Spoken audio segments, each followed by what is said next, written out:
El cine es un reflejo de nuestra realidad, una forma en la que podemos plasmar nuestro mundo actual.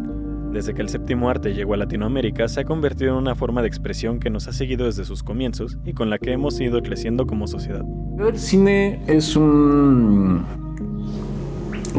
constructo, es una construcción cinematográfica, fílmica, con el lenguaje audiovisual, en donde, salvo que el asunto sea industrial, lo que va a representar es un punto de vista de alguien. En ese sentido, cuando hay una visión crítica, digamos, o cuando hay una visión que no está de acuerdo con la idea hegemónica, pues ahí se puede gestar la posibilidad de un discurso, repito, crítico. Digamos, como asociándolo un poco al asunto periodístico, sería como esta presencia de la historia, ¿no? Es decir, estos episodios que van a quedar para la posteridad van a ser testigos de hechos que ocurrieron en un determinado tiempo durante largos pasos de la historia, ¿no? Creo que el cine en general puede funcionar de esa forma, ¿no? O sea, de anuncio, ¿no? Porque son elementos, realidades que se estaban tocando, ya sea construidas como en el cine de ficción o de la realidad como el cine documental. Pero en específico en el cine de denuncia creo que hace énfasis en estos hechos o estos acentos que van a quedar ahí en la historia, ¿no? Estos hitos que se van a estar como marcando a lo largo de los años y que cuando regresemos atrás la mirada van a ser como los periódicos, como una hemeroteca, que vamos a regresar a ver un gran archivo de procesos y de problemáticas que se vieron desde múltiples formas y con la democratización de los medios mucho más, ¿no? Con el uso de los dispositivos cada vez más baratos, que con un teléfono celular podemos ya hacer una documentación y hacer una película. Creo que tendríamos como un panóptico, una visión más 360 de las problemáticas para generar mucho más un debate, ¿no? Entonces yo lo veo como archivos históricos que se van a quedar para la posteridad, ¿no? Y como con diferentes miradas. En México, las primeras películas eran llamadas vistas y retrataban la vida social y política. De ahí surgieron registros como Porfirio Díaz saliendo del castillo de Chapultepec o Vistas de México, ambas por Gabriel Beire en 1896, y se empezaría a explorar el género documental retratando varios eventos como la Decena Trágica o la Revolución Mexicana.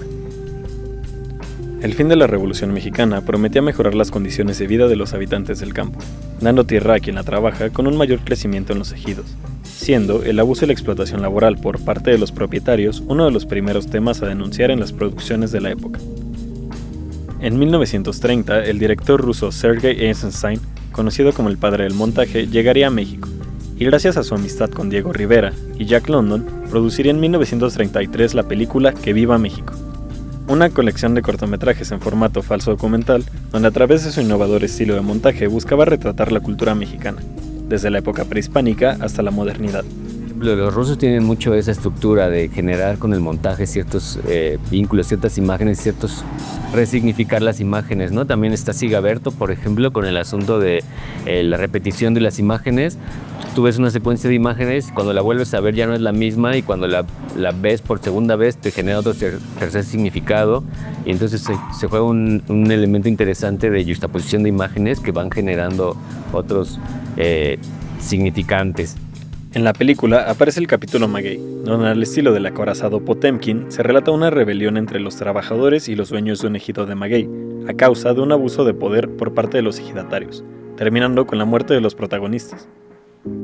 Toda la escuela formalista soviética, digamos Bertov, poco Pudovkin, Turin, hay varios autores y Eisenstein, que además entre ellos tenían sus diferencias.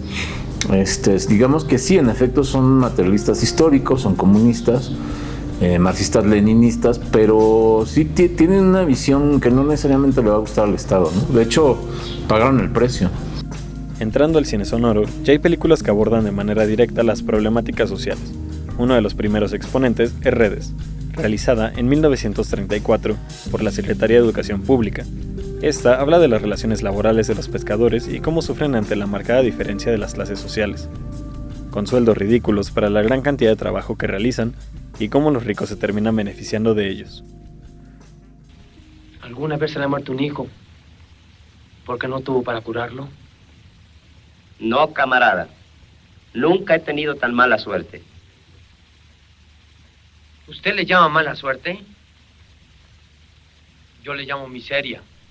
Tema que se volvería a tocar después en la película La Barraca de 1945, dirigida por Roberto Gabaldón y basada en la novela española homónima, donde un campesino tiene que luchar por las tierras en las que ha trabajado. En 1950 se estrenaría uno de los mayores exponentes del cine de denuncia en México, Los Olvidados, de Luis Buñuel. A través de una cruda representación de la pobreza y el abandono infantil y la violencia, Buñuel denunciaría la marginación en la Ciudad de México. Basado en lo que observó viviendo 3 años en México, y tras una investigación sobre el comportamiento de los niños de la época, gracias a los testimonios obtenidos en un reformatorio cercano. Esta investigación lo llevaría a retratar fielmente la realidad de las infancias de clase baja y las pandillas infantiles. El filme, inicialmente rechazado por el público y la crítica nacional, fue posteriormente reconocido como una obra maestra por su fuerza social, su realismo crudo y su innovador uso de recursos cinematográficos, como la escena del sueño surrealista. Con la llegada de la televisión en los años 50 y la muerte de Pedro Infante en 1957, se marcó el fin de la llamada época de oro del cine mexicano. Sin embargo, el cine de denuncia continúa con producciones como La sombra del caudillo.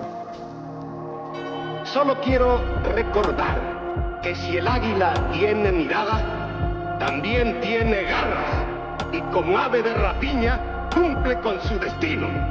Censurado durante 30 años por su crítica a la violencia política. Y El hombre de papel, que expone la crudeza de la pobreza en la Ciudad de México. En el caso del cine mexicano existía una censura mucho más soterrada, pero eso sí, muy presente. O sea, siempre se dijo en los viejos tiempos, no hay censura, lo que hubo fue supervisión, se supervisaban las películas. Y bueno, a partir de ahí, sobre todo en los años 60 y con el nacimiento de cierto cine independiente, pues fue que el cine mexicano pudo empezar a hablar un poco de otros temas.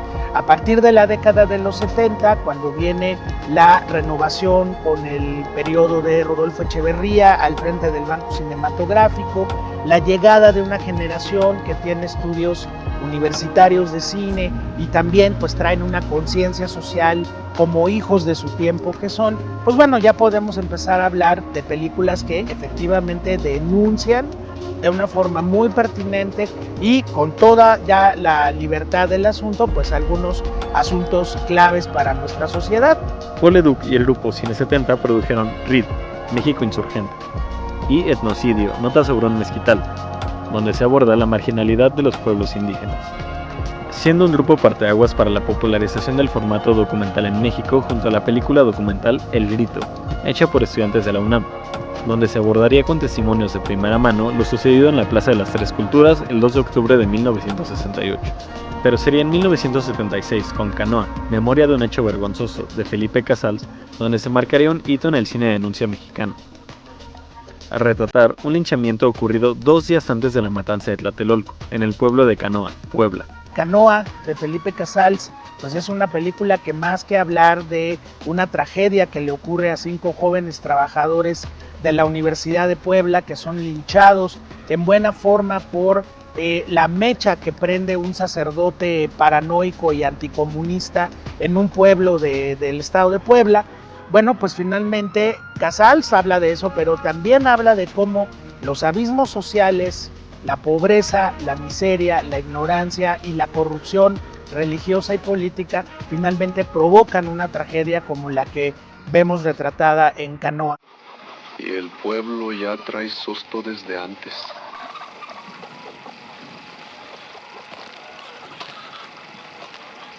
Andan diciendo que ya nos van a matar, que ya nos van a robar. Si te fijas, en la película está contada ficción documental, ¿no? Hay de repente unas entrevistas a cuadro, así como el formato más claro y puro del documental, pero todo es ficción. Entonces es interesante esta visión porque juega con el hecho de lo que sucedió, tratado de una forma como dura y directa del documental, pero ficcionado también. Entonces es visión creativa del hecho. No está hablando específicamente de lo que sucedió en la Plaza de las Tres Culturas, pero sí está hablando de lo que sucedió en el 68, de la matanza de estudiantes, de cómo había una percepción falsa de los comunistas, los que se rebelaban, los que se levantaban, ¿no? Entonces creo que es interesante este ejemplo porque justo hace esta visión de una parte muy dura y crítica, pero tratada como con metáforas y por un lado para llegar a la problemática de la misma forma, ¿no? Logra hacer una relación muy fuerte con la matanza de Tlatelolco, una herida que seguiría abierta hasta nuestros días, viéndose en producciones como Rojo Amanecer u Olimpia, de 2018. A finales de los años 90 e inicio de los 2000, el cine mexicano tomaría nuevos rumbos con el llamado Nuevo Cine Mexicano. Una época donde tras el cine censurado y tras el cine de ficheras de los años 70 surgiría una nueva generación de autores, donde se caracterizaría un corte más autoral y con un enfoque más en la realidad social. El cine de denuncia no se quedaría atrás y la perspectiva sería diferente. Ahora se busca retratar un punto clave, la relación del mexicano con un entorno violento, derivado de la desigualdad y el crimen organizado, historias de lucha por la supervivencia y resistencia ante una realidad implacable que sobrepasa a nuestros protagonistas. En los últimos años, en los últimos 25 años, en cuanto a fuentes de inspiración que puedan tener los cineastas, pues obviamente ha habido una riqueza enorme, tristemente, porque eso habla de una crisis que estamos pasando en nuestro país en cuanto a una crisis moral, una crisis económica, social, de seguridad, desde luego. Y pues bueno, efectivamente, los últimos 25 años han dado paso a muy buenas películas que nos hablan de ciertas problemáticas sociales muy importantes, ¿no? Por ejemplo, la migración descontrolada que está viniendo desde Centroamérica o Sudamérica hacia acá, hacia nosotros, que somos el país principalmente de paso, ¿no? Por otro lado, en el año 2000, del 2006 al 2012, pues viene una guerra contra el crimen organizado que pues también provoca toda una serie de películas importantes. Y bueno, en los últimos años esta crisis de seguridad que finalmente también ha inspirado películas muy importantes. Entonces, por inspiración no hay ningún problema. Pero en el caso de las experiencias personales, bueno, creo que también la formación de muchos cineastas contemporáneos ya no tiene la formación vivencial que tuvieron otras generaciones que realmente estaban interesadas en el socialismo, en la lucha social, en el activismo, y que tenía que ver, pues bueno, con generaciones que quedan marcadas por el triunfo de la Revolución Cubana y algunos otros sucesos históricos, ¿no? Las generaciones nuevas ya no tienen ese contexto, pero tienen una sensibilidad y tienen una forma de acercarse a sus temas realmente notables. A raíz de la guerra con el narcotráfico por parte del gobierno de Felipe Calderón en 2006, una de las principales temáticas del cine durante la segunda mitad de los 2000 fueron las afecciones de la población por el narcotráfico y la intromisión de la narcocultura en el imaginario colectivo. Donde sí he sentido una evolución dentro del cine mexicano en la temática es a la hora de retratar el narcotráfico. Si vemos cómo es en los años 70, en los años 80, el cine de los hermanos Almada, por ejemplo, que es el previo a lo que sería el cine de narcotráfico que nosotros conocemos a día de hoy, son otro tipo de protagonistas. Ya no solo te digo la estética, etcétera, sino tienen es gente que son más como oportunistas, que están intentando cruzar la frontera para mover algo de merca o lo que sea, pero es más como un golpe puntual. Entonces a lo largo del tiempo se va viendo como en un primer momento películas como la camioneta gris, me parece que se llama. Son películas que es peño oportunista a ir viendo cómo poco a poco se va estandarizando el tema del narco y va tomando como una dimensión, agarra una estructura y sobre la que se empieza a armar. Eso creo que a través del cine se puede visibilizar. Okay. Haciendo un buen trabajo de investigación y de reflexión, creo que se puede ir de los hermanos Almada, pasando por Luis Estrada, hasta llegar a las pelis o las series de narcos de mierda que está haciendo Netflix. Creo que a lo largo de todo eso se puede ver la evolución de toda esa subcultura. El narcotráfico no solo impone su poder a través de la violencia, sino que también rompe la autonomía de estas comunidades, obligándolas a convivir con redes criminales que modifican sus relaciones sociales y económicas. Estas afecciones se pueden ver reflejadas en películas donde el narcotráfico se manifiesta como un elemento desencadenante que obliga a los personajes a enfrentarse a límites extremos. En Noche de Fuego, basada en el libro de Jennifer Clement, Bridges for the Stolen, se retrata la vida de Ana, Paula y María, quienes deben ocultar su feminidad cortándose el cabello y vistiéndose como varones. La película muestra la constante tensión y miedo con la que viven las familias en esas comunidades rurales.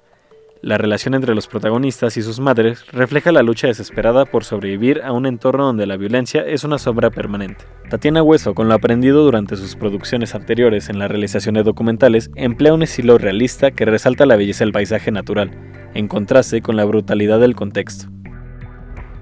En El norte sobre el vacío, la película toma como inspiración la historia de Alejo Garza Tamés, un cazador originario de Monterrey que en 2010 fue asesinado por tratar de proteger sus tierras del narco, al estos exigirle pago por derecho de piso. La película adapta este suceso siguiendo a Don Reinaldo, cuya vida da un giro cuando el crimen organizado comienza a amenazar su propiedad y su legado al comenzar a exigir pago por seguridad. A medida que la tensión aumenta, Don Reinaldo enfrenta dilemas morales sobre qué debe hacer con su rancho. La película no solo retrata la inseguridad en el país, sino que también cuestiona la fragilidad de la masculinidad tradicional y el peso de las expectativas impuestas a los hombres de poder. En Ya no estoy aquí se observa cómo la banda de Ulises, los Colombias, transitan desde círculos familiares a entornos peligrosos, orientando a Ulises a huir a Estados Unidos. Mientras transcurre la película se puede observar cómo los amigos que se quedan a vivir en Monterrey poco a poco van dejando a los Colombias y comienzan a integrarse en grupos delictivos, posteando en redes sociales fotos de armas y drogas. Esto refleja cómo la narcocultura ha permeado diversos sectores de la sociedad, normalizando discursos de poder y riqueza vinculados al crimen organizado. A través de la música, el cine y las redes sociales, el narcotráfico ha moldeado aspiraciones y valores. La construcción de héroes y mitos en torno a figuras del narcotráfico refuerza narrativas que desafían el Estado y lo institucional. La verdad es que siento que ha habido autores que han sabido mantener un poco las formas y las narrativas y las temáticas, tal vez actualizadas al momento histórico. Si pensamos en Ya no estoy aquí, no es Los olvidados, pero son unos olvidados. No sé si me explico, ¿no? Entonces, ok, no es lo mismo, no es la misma crudeza, pero es otra realidad porque México está viviendo otra realidad, en verdad. Pero en el fondo nos está hablando de lo mismo, de esa gente, de los olvidados, de los excluidos. Pero siento que el cine mexicano más underground o más protesta, por así decirlo, sí que ha mantenido como un rumbo y respetando las temáticas, como tienen más o menos unas mismas formas. Depende mucho del autor, porque además, ¿qué ocurre? Que una de las cosas bonitas que tal vez tenga el cine mexicano es que muchos de los autores más importantes del cine mexicano son autores que además se han dedicado, o por lo menos para mí, se han dedicado a moverse en esos ambientes más underground. O sea, Riften no es un tipo que se dedicase bueno, sí, sus películas acababan en los cines mexicanos y fuera en otros países se le respetaba, pero no es considerado, yo no le consideraría como un director comercial. Y lo mismo ocurre con Luis Estrada. Son directores que, a mi modo de ver, no son directores comerciales, pero sí, cada vez que estrenan una película, llenan las salas. ¿Por qué? Porque lo hacen bien y porque saben leer bien la realidad del momento. Uno de los directores que más reconocimiento han tenido con la relación del cine de denuncia desde finales de los 90 fue Luis Estrada, con su saga de películas que critican al gobierno mexicano desde diversos puntos de vista, donde en cada una de las películas refleja diversas carencias y abusos por parte del gobierno. Con La dictadura perfecta, la película se centra en cómo los medios de comunicación manipulan la opinión pública, protegiendo a políticos corruptos y atacando a sus opositores. Inspirada en el caso Polet, el filme critica directamente la relación entre Televisa y el gobierno mexicano. El género documental y falso documental también ha ido adquiriendo una buena parte de las producciones realizadas del cine de denuncia. Volviendo a los orígenes del cine mexicano mencionados anteriormente, donde se busca hacer un retrato más fiel y crudo de la realidad. Uno de sus mayores exponentes al respecto es una película de policías de Alfonso Ruiz Palacios, donde con una estructura híbrida entre una ficción y un documental rompe con muchas convencionalidades, tocando temas como la corrupción estructural, la burocratización del sistema judicial y el desprecio social hacia los policías, y cómo todo esto moldea la identidad de quienes ejercen esa labor. Ruiz Palacios se enfoca en la psicología de los personajes, mostrando cómo las condiciones de precariedad, la rutina violenta y la falta de conocimiento terminan generando frustración, resignación e incluso apatía, involucrando hasta los actores del filme con sus testimonios durante la realización de la película, dando un panorama más diverso de los temas que aborda la cinta. El ser humano puede ser lo mejor o lo peor dependiendo las circunstancias y el contexto, ¿no? Entonces, dependiendo de esto y también sabiendo que si vas a hacer un retrato humano y no un arquetipo me refiero a es el malo, es el policía malo, y entonces ya no te lo tienen que explicar porque es un arquetipo de un policía corrupto, malvado, villanesco, cruel. Pero eso es un arquetipo, no. Pero cuando el arquetipo tú lo tomas, vamos a retomar la figura de un policía, y ese policía le das un entorno humano, donde así como él es víctima de una cadena de corrupción que lo obliga a ser corrupto, tiene un lado de buen padre, o de buen esposo, o de buen amigo, o de un cuate que simplemente necesitaba la chamba y ha tenido que caer en esta espiral de corrupción, ahí ya le estás dando otro nivel. Ahí ya estás haciendo algo que trasciende, porque le estás dando una dimensión humana al asunto. Todas estas películas han tenido una recepción mayormente positiva dentro de la crítica especializada y una recepción mixta con el público mexicano, habiendo muchos comentarios despectivos hacia ese tipo de cine, tachando esas producciones como obras que buscan lucrar con la miseria ajena, incluso en ocasiones remontándose al término pornomiseria. Puto cine mexicano. Agarran unos pinches pordioseros y filman en blanco y negro y dicen que ya están haciendo cine de arte. Y los chingados directores, no conformes con la humillación de la conquista, todavía van al viejo continente y le dicen a los críticos franceses que nuestro país no es más que un nido de marranos, rotos, diabéticos, agachados, ratoneros, fraudulentos, traicioneros, malacopa, putañeros, acomplejados y precoces. Sí lo es. Pues sí, cabrón, pero si nos van a humillar, que nos humillen con su lana, no con el erario nacional. En realidad el término de pornomiseria es un término que se ha usado desde hace muchos años. Incluso hay un ejercicio muy interesante que se llama Agarrando Pueblo de es de Mayolo, de Carlos Mayolo y Luis Ospina. Esa es una película muy interesante porque hace una crítica a la pornomiseria. Muy ruda, ¿no? Y lo que hacen es esto, todo el mundo viene y filma a los mismos y andan con un rollo de poco respeto. Y tiene que ver fundamentalmente con el dolo. Con el dolo, en tanto tú como quien lo hace estás buscando no un asunto como de reivindicar valores, no un asunto como de buscar justicias o poner la mirada en donde tú consideras que hay ahí una falta del Estado, sino más bien en el hecho de sacarle provecho a cuestiones que sabes que van a vender, como la pobreza, como el amarillismo y eso. Pero siempre corres este riesgo de lo que hablamos hace rato, del contra el contrasentido, ¿no? Bueno, ahí es desde luego las decisiones éticas de cada director. O sea, en el manejo de la violencia, por ejemplo, puedes hacer una violencia que termine volviéndose granguiñolesca y que ya no importe, que por más cabezas que rueden, eso ya no te afecte. Y puedes hacer una violencia de una manera tan sobria, tan directa y tan honesta que realmente provocas un impacto fuerte en el espectador, ¿no? Entonces creo que ahí son decisiones éticas, morales y estéticas de los cineastas que abordan estas temáticas y que bueno, pues ¿cuál es la base, cuál es la forma y el objetivo de la película? Creo que eso es lo que marca la gran diferencia. Si yo lo que quiero hacer es la denuncia de un hecho y que el público se conmueva hasta la médula de lo que yo le muestre, pues bueno, puedo ir estirando ese hilo de lo grotesco, de lo esperpéntico, para llegar hasta donde yo quiero.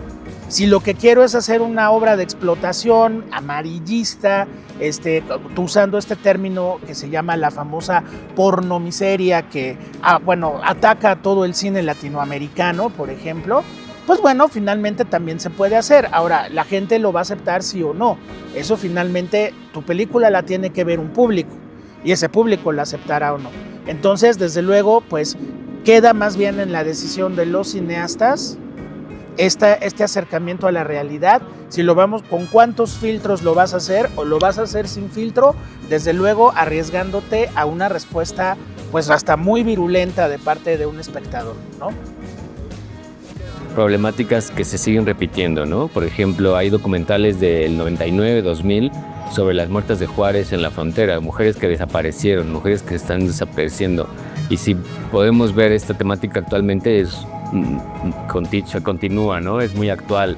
Entonces creo que por un lado sí es la temática por un lado creo que los temas se están tocando continuamente porque hay una temática de repetición que se siguen continuando, que no hay una solución a estas problemáticas y que entonces se siguen denunciando a través del cine o el cine documental, ¿no? Pero también creo que hay otro lado que es el asunto de cuando se ponen de moda ciertos temas, ¿no? Que también si vemos y revisamos los años recientes, películas tanto que se han hecho con alto presupuesto y los exponentes que ahora hacen el cine de denuncia, vemos que quizás se están enfrentando más por un asunto de acercarse a los temas porque venden, ¿no?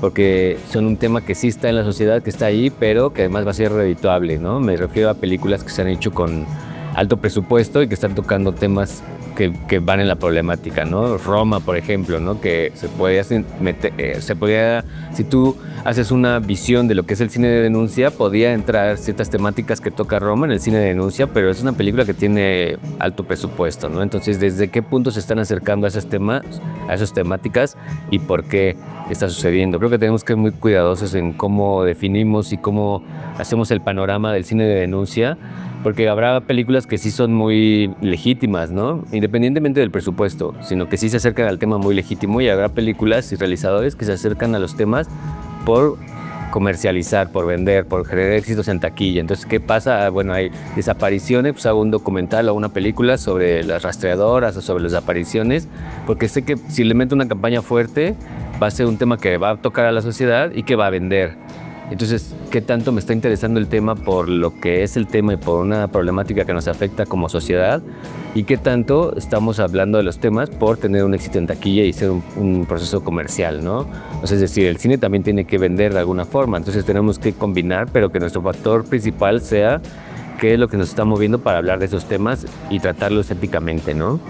Hay un elemento que me parece crucial en el asunto de la enseñanza a los estudiantes, que tiene que ver con la dignidad de la gente a la que vas a retratar, de la cual vas a filmar. Pero no nada más la dignidad, sino el respeto, ¿no? O sea, tienes que respetar sus historias, tienes que respetar que ellos te prestaron eso. O sea, yo no estoy de acuerdo con esta idea de que tú les das voz, porque voz ya tienen. Más bien tú acercas los instrumentos un poco para que ellos puedan expresarse y luego tú interpretas, porque al final tú vas a hacer el montaje.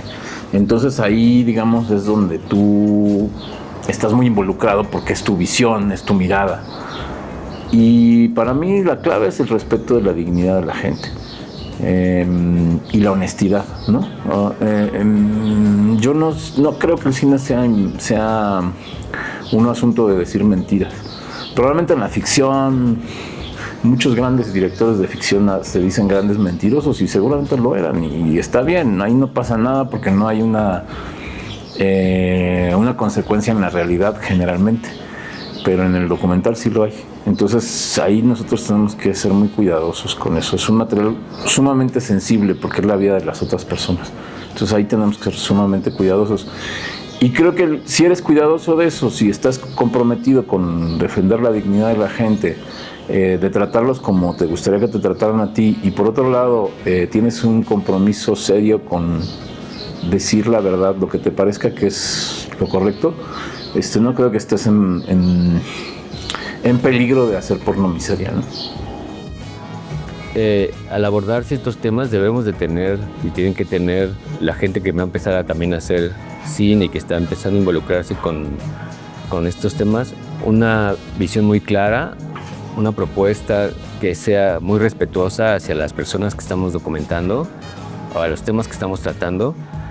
Y creo que, perdón que insista demasiado en la ética, pero es algo que me parece fundamental, que tenemos que tener una ética como realizadores cuando estamos tocando ciertos temas, cuando estamos tratando una temática que está que nos involucra como sociedad, que nos está afectando, porque en el cine documental trabajamos con personas que se termina la película pero continúa su vida y continúa con todo lo que hay de background en la historia que nos contaron. En el cine de ficción no, es un personaje que se creó, alguien lo está interpretando y cuando se termina la última escena se acabó el personaje y ya no existe más, ¿no?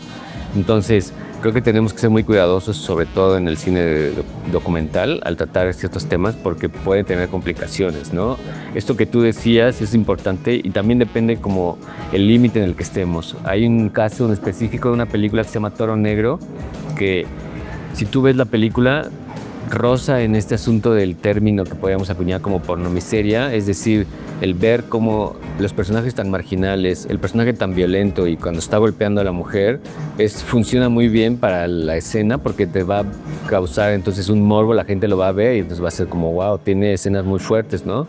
Cuando en realidad están violentando a una persona, ¿no? Están pasando sobre los derechos de una persona y como realizador no se cuestiona, o pienso que no se cuestiona el asunto de decir hasta qué momento intervengo para detener una agresión física y hasta qué momento sigo grabando porque me funciona para la película, ¿no?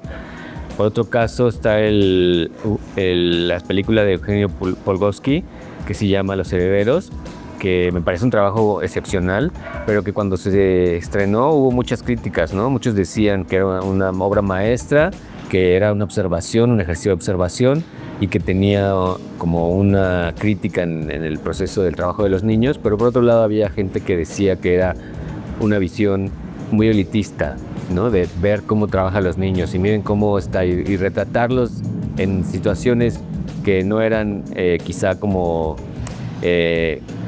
las mejores condiciones. Un niño no tiene que trabajar, entonces era como decir, bueno, estamos retratando este asunto y como lo está haciendo con un sentido de observación, desde qué punto lo estamos viendo, ¿no? Desde qué punto está viendo el realizador, el trabajo que están haciendo los niños. Entonces creo que por un lado sí está la ética del realizador como para poner un acento en la temática y cómo la quieres tratar, pero por otro lado también está ciertas percepciones, ¿no? Que al enfrentarse su obra al público va a haber una división y también puede ser que roce en el asunto de ser un observador y tener una propuesta muy clara o estar de una forma muy elitista viéndolo desde arriba con su cámara, ¿no? Entonces creo que puede ser por esos dos lados, por el asunto principalmente del director y cómo lo trata el tema, pero por otro lado también cómo se interpreta una vez que ya está lista la película, ¿no? Esta recepción mixta dentro de la denuncia en México y los poco alentadores anuarios estadísticos del cine mexicano hacen que nos preguntemos ¿qué tanto el público termina empatizando con este tipo de cine? ¿O si habrá alguna alternativa para atraer más gente a los mensajes e historias que busca contar?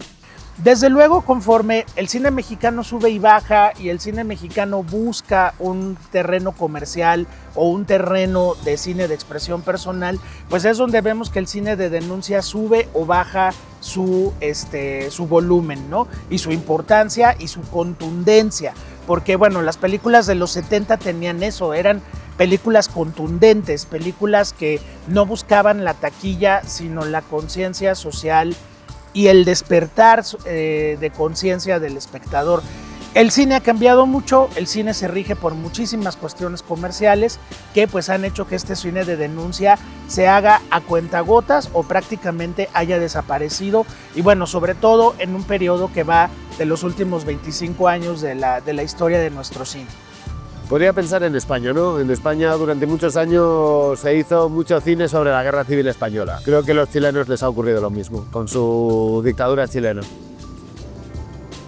Creo que acaba llegando al agotamiento a veces. Cuando no tienes una buena historia, o sea, cuando no tienes realmente cosas que contar y lo único que estás haciendo es utilizar la melancolía para retrotraer tiempos del pasado, para hacer una leve crítica social, al final los espectadores igual una se la tragan, dos, tres, pero cuando se convierte en un estándar del cine nacional, el hacer películas de la Guerra Civil Española, hacer películas de la época de Pinochet o lo que sea, o del peronismo,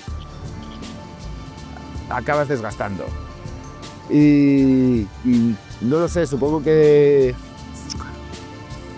hace un tiempo estaba en Madrid y estuve viendo una película de Costa Gabras, no recuerdo cuál era, no sé si era Misi, Z, no recuerdo cuál era. Lo que sí que recuerdo es que el propio Costa Gabras, que es un director así tocho, estaba ahí presentando la película, ¿no? Y entonces al final de la charla había como una sección de preguntas y respuestas y todo esto. Entonces le preguntaron a Gabras sobre si iba a hacer más cine político y cómo veía lo del cine político. Y él mencionaba que es muy difícil hacer cine político a día de hoy. Mucho más que en los años 70, que eran años como convulsos y todo eso. Y lo que él decía es que a día de hoy las grandes productoras tampoco quieren apostar por un cine social, porque saben que temas que son menos comprometidos, que son más estandarizados, más como el cine mexicano, ese comercial que hemos mencionado hace un momento, van a funcionar mejor en taquilla, o van a hacer que funcione mejor en taquilla, o van a generarles menos problemas. Entonces prefieren tirar de eso y siento como que desde hace 30 o 40 años va a menos, siempre va a menos. Luego hay pibes que les late en el corazón o que han tenido un golpe de suerte y que lanzan su proyecto. Pero el encontrarnos directores tipo Costa Gabras o que toda su filmografía gira en torno al tema este de la protesta o del cine de lucha, cada vez va a ser más difícil encontrar. No es tanto que el público esté abierto o no. El público el que le gusta el cine es receptivo a lo que le des.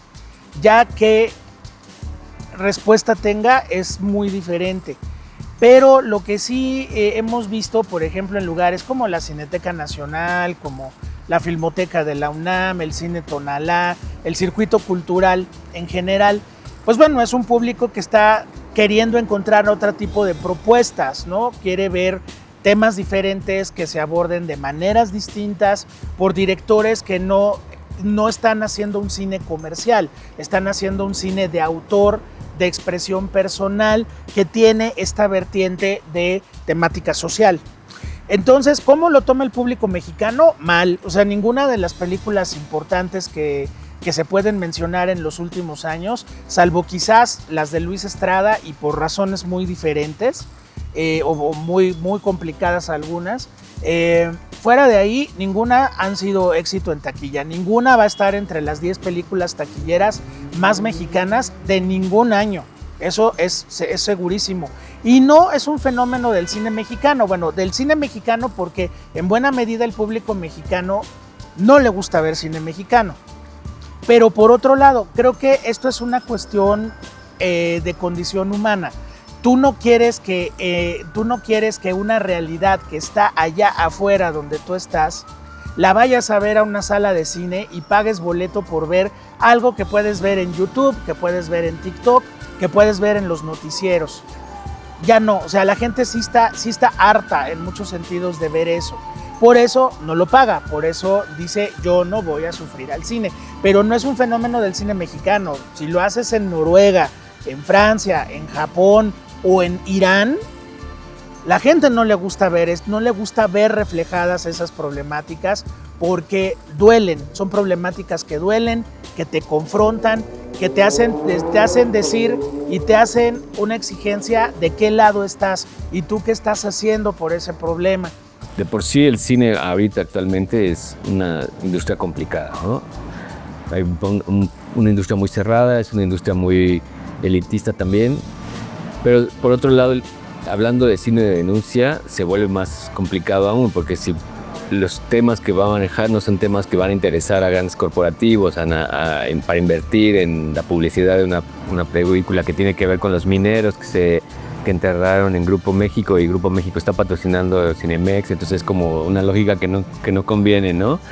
Lo que creo que funciona en ese caso es buscar ciertos circuitos de exhibición. Tienes que saber que tu ruta va a ser distinta, ¿no? Por ejemplo, los festivales funcionan muy bien para difundir la película. Las plataformas actualmente también funcionan muy bien porque entonces abren las puertas a muchas más producciones que a lo mejor van a tener 2 semanas de exhibición en un cine más pequeño, no tan comercial o más independiente, y después se van a quedar medio en el olvido. Entonces las plataformas sirven para difusión.